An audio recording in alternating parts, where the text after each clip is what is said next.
Okay, here we begin, chapter 2. All right, did anybody have any questions about chapter 1? I guess I should have done that before I hit the record button, but that's okay. Does anybody have any questions about chapter 1? All right, well, here we go. And by the way, oh no, my German Shepherd has decided she's going to be crazy right now.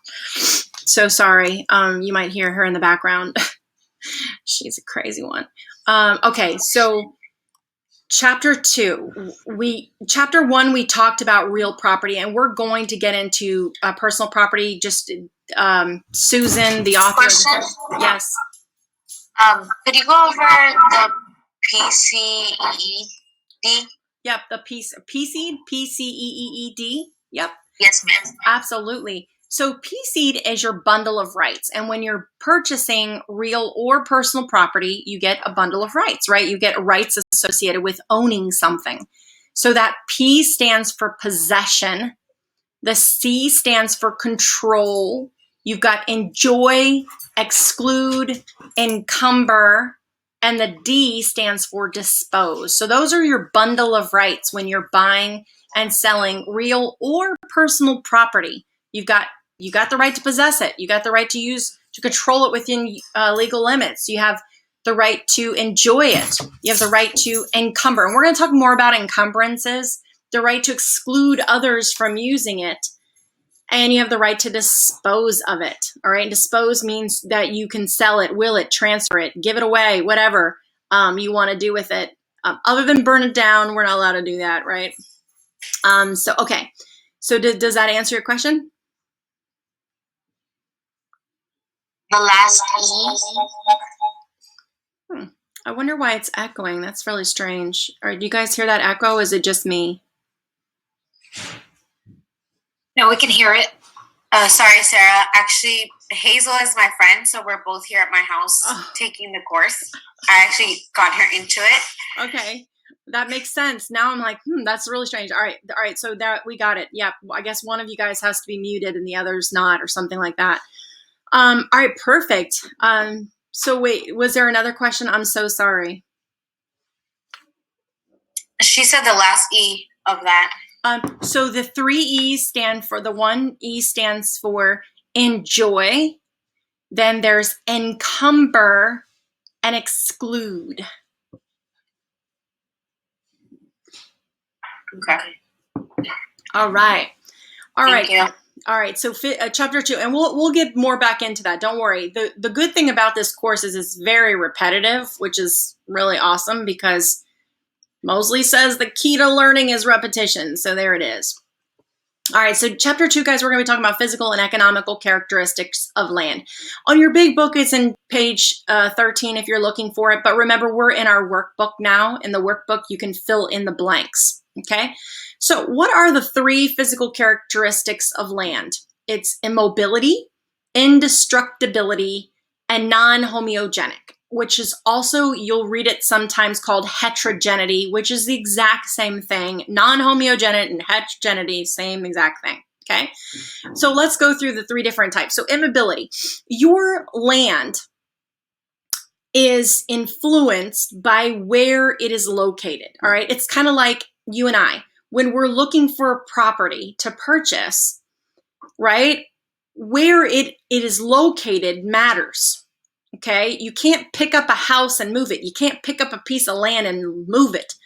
So because it is immobile, where it is and its physical attributes matter. Think about it. When your buyer is buying a home, or when you're buying a home, does it matter to you if what the lot looks like? Does it matter if it has a big backyard or a small backyard? Does it matter if it has a huge hill going up or a huge hill going down? Yes, these things really matter to you. When you're looking for a home, because it cannot be moved, you can't pick it up and move it, where it's located and its physical attributes really matter. There is a test question on indestructibility. Now, don't think too deep, guys. Okay, don't think too deep. Indestructible just means land cannot be destroyed, which talks about the fact that it doesn't need to be insured. Why does it not need to be insured? Because again, we don't insure land, we only insure the improvements on the land. Why? Because you can light a match to the earth and it's going to just grow right back, right? It doesn't go anywhere. It grows right back. And again, non-homeogenic, each piece of property is very unique. Why does this matter? It matters a lot because, and this is why I always joke around, but tell everybody that, guess what? Zillow will never replace us. A system, a computer can never replace eyes, okay?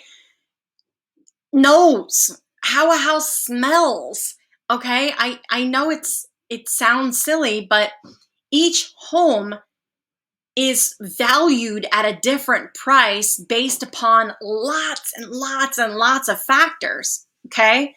And this is something that even sellers don't understand because they think, well, the neighbors sold for this house. That doesn't matter. Your lot may be a different size, a different shape. It may be in a different part of the neighborhood. Your house may smell and you just don't realize it. People don't realize what their house smells like. I have this big German Shepherd that keeps running back and forth. I know you guys see her. She is 1 year old, and for the love of, she is a toddler. And she is, I can't wait for a few more years for her to calm down, even though I just love and adore her now. She is just wild and crazy. I mean, she's not my only dog. I have 4 dogs. You can already imagine, I'm probably nose blind to my own house. I'm sure when you walk in my house, it smells like dogs. I have 3 little ones, but 1 big one. So that's good. But I will tell you, people with pets, their house has that pet smell. It is what it is. If I were to sell my house though, I would have to be aware of that and make sure that the pets are probably removed for a period of time and the house completely deodorized, or else I'm not going to get top dollar. And here's the thing, guys. The world doesn't get this. Sellers are like, my house smells great. No, your house does not smell great. We smell the fish that you cook every night, or, the fact that you have a couple cats and you have a litter box, the fact that you have dogs, and dogs in general, they don't have to, my dogs are extremely well trained, but they're dogs. Of course they're going to smell, it's just the way it works. So people are nose blind to their own house. Little things like that. The shape, the size, the location, even some of these neighborhoods, there's one way in and one way out, and where you're located in the neighborhood matters. Like for example, my favorite description of this is the most extreme that I have seen is Aquia Harbor. Probably Land O'Lakes is another big one. That's Lake of the Woods is probably another good one as well. But anyway, Aquia Harbor is my favorite. Why? Because there is one way in and one way out. And there's like, oh my God, I don't even remember how many. It's like 1,000 houses. And it's mostly military that live there because it's down the street from Quantico military base. And I got to tell you guys something. Can you imagine being the last house in the neighborhood and having to sit in the morning traffic when everybody's on their way to work? Is that house value the same as the one at the beginning of the gate where you can get in and get out super quick? I mean, think about it. Which one would you want to live in? What happens if there's an emergency, right? You got to go. There's one way in and one way out. Just think about these things. Each piece of property is unique, and these are things you're going to have to start paying attention to when you're working with buyers and sellers because you're going to need to let them know. Here's some things to think about. Okay, what time will you be going to work? Is it an off hour? Well, then that'll be great. You don't have to worry about traffic. Oh, you're going at typical traffic hours? Well, this is something we're going to have to pay attention to. There's one way in and one way out. Okay, you might want to come over here at 7 a.m. and see what the traffic is like. Okay, because that alone could be 30 minutes to get out the neighborhood. Okay, are you okay with that? If you are okay with that, great. If you're not, then let's move on. Either way, it's fine with me. I'm just here to be a service provider, right? So these are 3 physical characteristics of land. And it's like, there's a delay, so I'm sorry about that, but it's because I'm on Zoom and Loom. All right, economic characteristics. There are 5 economical characteristics of land. The first one is scarcity. Because land is scarce, They're not making any more of it, right? The less homes we have available in an area, the more the prices jump up. You'll notice right now in Northern Virginia and pretty much most of the country, there is a land shortage right now. There is a housing crisis. We have so many buyers that are wanting to buy and not enough homes to sell. We have a severe shortage in housing right now, which is why places like Alexandria and Arlington and DC, and I mean, even out in Manassas, guys, believe it or not, they're offering 30, 40, 50, 60, 70 grand over asking price, waiving appraisals, waiving their home inspections.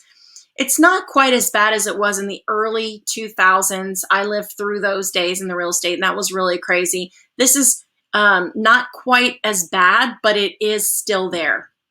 So economical characteristics, what plays a factor in the money part of it is how scarce the land is. Situs, which is another word for location. Okay, so you'll hear situs, location, same thing.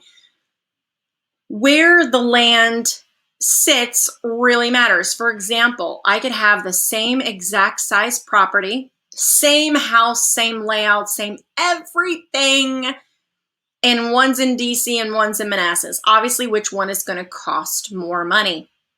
One in DC is going to be millions of dollars, whereas in Manassas, it might be, $500,000. So again, total different price because of where it's located. So location really matters.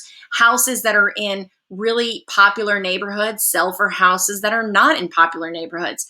Houses that are near metros, are slug lines, obviously are going to sell for more than those that are not near. Shopping is very important. The longer a person has to drive to get to convenience, the less desirable the home is. It's just the way it works, okay? And it always has and it always will, okay? Improvements. Economic characteristics of land are influenced by improvements. What are improvements? They're a house, right?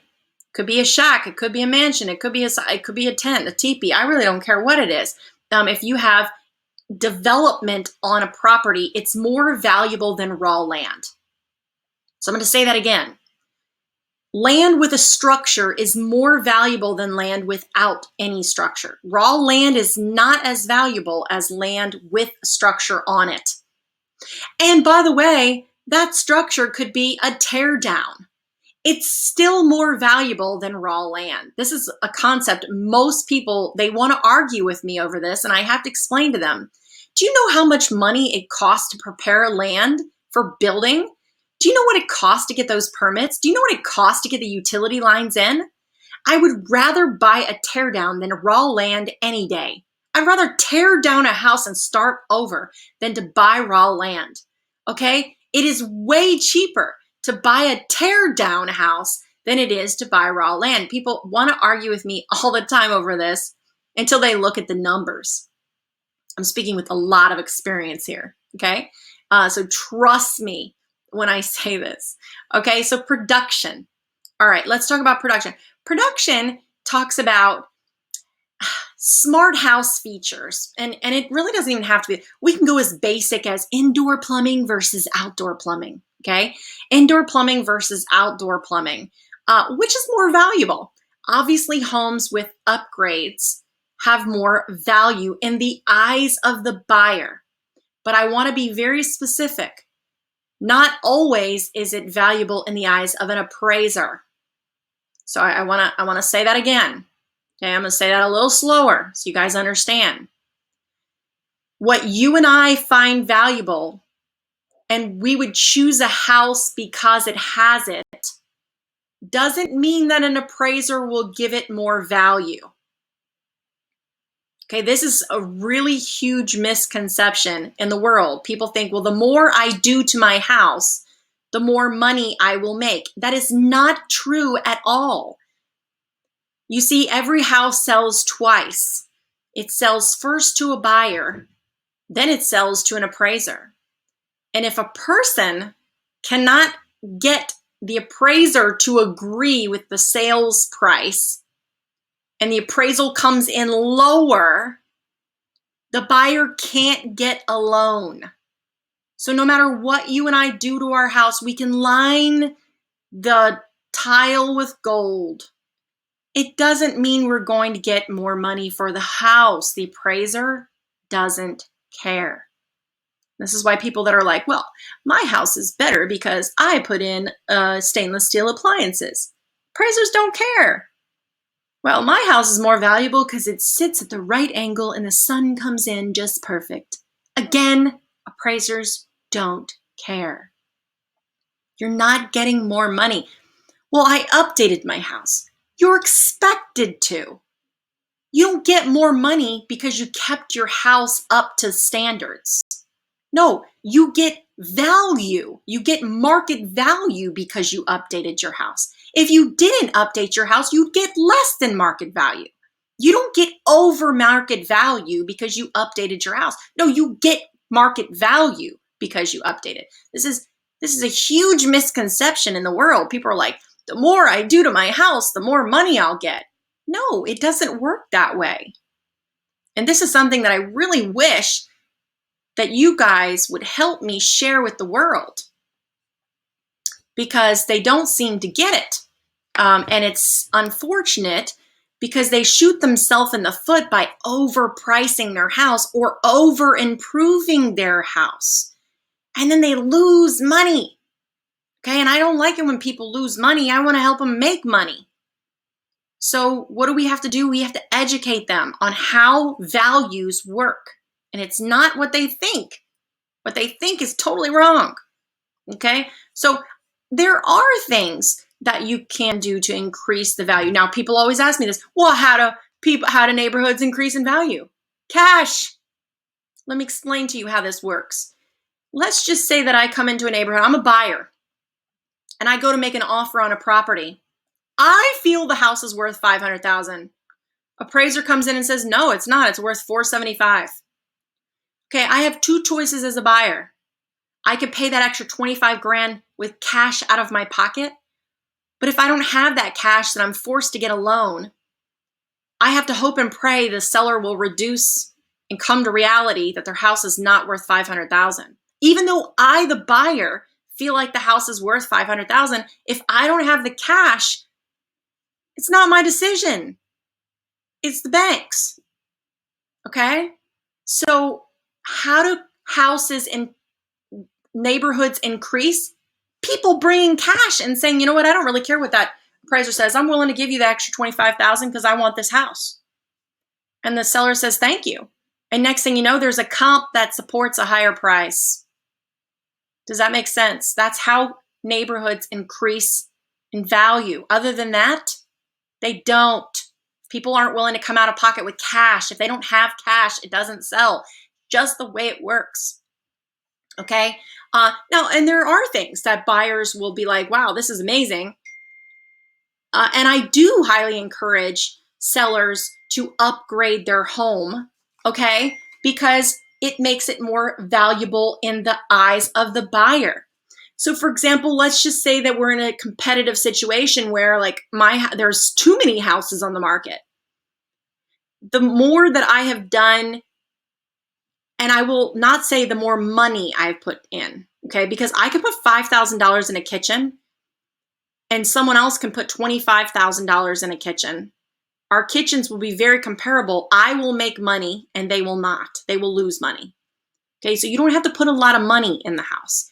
It's just the choices that you make on what you're doing, like what you're upgrading and what you're not. And so little features that don't cost a lot of money, little things that people can do. I mean, do you know those little outlet covers are like $1, literally? I like to get the ones that are $1.30 because they're bigger and they're prettier. New outlet covers make a really big deal, and they're $1.30 at Home Depot or Lowe's. Like, those are little things that make a big difference in the house. They don't cost a lot of money. There's a lot of things that people can do. Some of them outlet covers people have literally painted over. I don't even know what to say. That is about the laziest thing ever. Take the cover off before you paint, okay? But people don't, okay? And so then it looks terrible. And then if I am in a situation where I have to choose between two houses, which house do you think that I'm going to choose?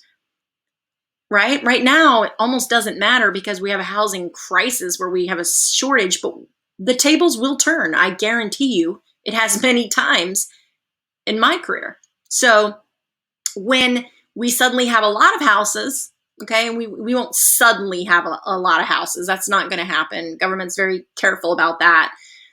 The release of homes is slow, but regardless, we'll stabilize. I'll use the word stabilize. Sellers will actually have to put some effort into selling their home. And homes that have been kept, well kept, will sell for more money than those that are not well kept. And it's not because the appraiser is giving them more value. It's because the buyers are willing to come out of pocket with cash. Okay, so that's really important that you guys understand that. Production. All right, assemblage. This is land being merged together. So I'm not a fan of hoarding, but I am a fan of land hoarding. That is a good kind of hoarding, the only good kind of hoarding. The rest is no good for us. It's bad for our health and our mind and everything else. But land hoarding would be a different story, where developers, you'll notice, they'll start buying land and they just start collecting land, right? And what they'll do is they'll merge the land together. So for example, they can buy 3 homes side by side, especially in Alexandria. You'll see a lot of this is done in Arlington, Alexandria, Fairfax County, where even here in Prince William County, where they'll buy 3 homes that are side by side, okay? They'll knock all 3 homes down and they will build a whole row of townhouses, for example. Or they'll build a bunch of homes. So maybe those 3 homes were an acre lot each. They'll do, 4 homes per acre and give them a quarter of an acre lot, just as an example. All right, this is a very simple example. Okay, it doesn't really work that way, but let's just use that as an example. The concept of merging that land together is called assemblage. Okay, so they're merging the land together and then they'll subdivide it and sell off each of the lots. Okay, that is called assemblage. The money aspect of it, the money that they've made from it, is called plottage. I'll give you another example. Let's just say that I buy or you buy a half-acre lot. You're all happy because you want to build a house. You're so excited. But then you find out that zoning only allows a house to be built on 1 acre lots, but you only have a half acre. What the heck are we going to do now? Okay, well, this sucks. I just bought a half acre for nothing. I can't even do anything with it, right? Can't build a house. I got a couple choices, but one of the choices is I noticed my neighbor's got a 5 acre lot, right? And they're an elderly couple and half the time the land gets neglected because they don't have time to take care of it and energy to take care of it, and they don't want to take care of it. So we knock on our neighbor's door. Hey neighbor, I just bought this half-acre lot and I was so excited because I really wanted to build a house. But the zoning is now telling me I can't build a house because I needed 1 acre lot. Would you be interested in selling me a half acre of your property so that I can then build a house and live? And the neighbor's like, you know what, that sounds awesome because I want to take care of it anyway. I don't need to own 5 acres. I can own 4.5 and be just as happy. Perfect. And you can use some extra income, right? Yep, I can use some extra income. All right, now I'm going to use very low numbers here, guys. I'm going to say that I bought that half acre for $20,000. And so I say, well, neighbor, I just bought my half acre for $20,000. Can I buy your half acre for $20,000? Would you be okay with that? And the neighbor says, that sounds great to me. So now I give the neighbor $20,000. I already gave the bank $20,000 because or the seller $20,000, whether I'm financing it or going directly to the seller. And now I have my acre. Do you think, because I paid 20 plus 20, I paid $40,000 for that acre lot. Do you think it's only valued at $40,000 now? What can I do with it now that I couldn't do before? build a house, right? So if I can build a house, right? I couldn't build a house before. So that 20 plus 20 is 40, but it's worth much more now because I can build a house on it. I couldn't build a house before. So plottage is the money aspect of it. Okay? So you need to know when you see the word assemblage, it's talking about merging land. When you see the word plottage, it's the money aspect. Please do not mix those two up. Anybody have any questions so far? Because I can't see you guys. You gotta speak up.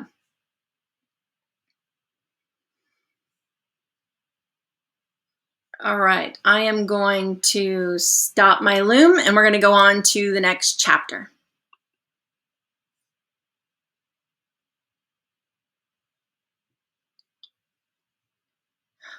Oh, no, I don't want to cancel.